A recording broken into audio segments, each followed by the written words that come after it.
Finally guys, nakarating kami dito sa isang project ni Boss Tagaytay.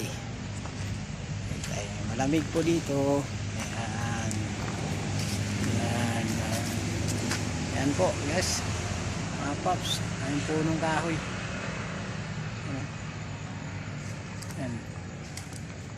Punong kahoy. Tagaytay, tapos katapos namin dito, nabalinante lang namin yung isang electrician at bababa rin kami agad ng pupunta naman Santo Tomas, Batangas at tuloy namin sa Lipa, Batangas. Yan. Ikot lang ang sinama ko ni boss ko ayan. Ikot. Lamig dito. Ganda dito.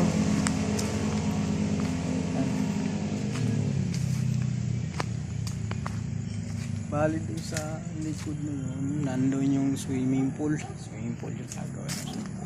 Yan. Yan. Lapit lang sa highway ba? Pops, highway. Yan, makikita mo highway. Yan, highway na yan. Lapit lang highway. Maganda rito at mapuno. Bali ito pala yung sasakyan ni boss. Yan.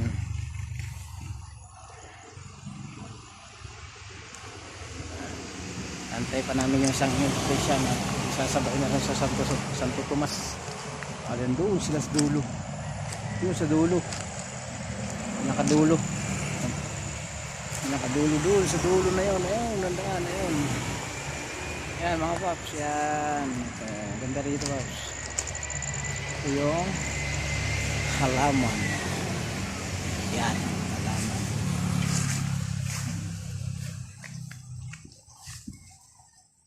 Tatago tayo dito sa malilim.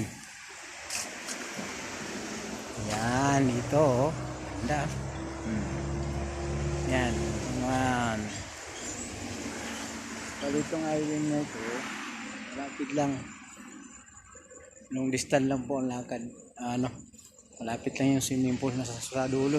Hindi ako makapunta doon, daming aso. Makagat tayo. Ako lang pala, hindi kayo kasama. Ako lang nag-video dito.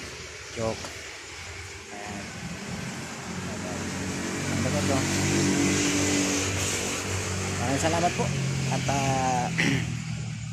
tinuan ko lang ng konting video. Itong isang project na awa namin. Tagaytay. Bago ko pala puputulin ng video ko, pag-like naman po din, share, subscribe na rin kayo sa channel ko, MBN Peñete Vlog. Maraming salamat at ingat po tayo lahat. God bless you po. Maraming salamat sa panonood.